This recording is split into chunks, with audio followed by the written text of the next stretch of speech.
ऊर्जा जलस्रोत तथा सिंचाई मन्त्रालय, शहरी विकास मन्त्रालय तथा भौतिक पूर्वाधार तथा यातायात मन्त्रालय विभाग आयोजना तथा मातहतका कार्यालयहरूमा हुने ढिलासुस्ती, मलमलाइजा, काम पञ्चाउने, घुस या रिश्वत माग्ने, अनावश्यक दुःख हैरानी दिने, सेवाग्राहीसँग अपमानजनक व्यवहार गर्ने जस्ता कार्य भएमा र वा सुनेमा सेवाग्राहीको गुनासो सम्बोधन गर्ने व्यवस्था मिलाइएको छ।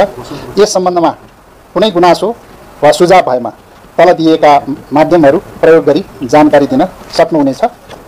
ऊर्जा जलस्रोत तथा सिंचाई मन्त्रालयसँग सम्बन्धित इमेल टेलिफोन नम्बर 42115511 र हटलाइन नम्बर 1151।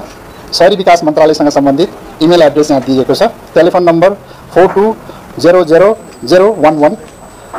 भौतिक पूर्वाधार तथा यातायात मन्त्रालयसँग सम्बन्धित इमेल नम्बर तपाईँलाई प्रोभाइड गरिएको छ, टेलिफोन नम्बर 42111720।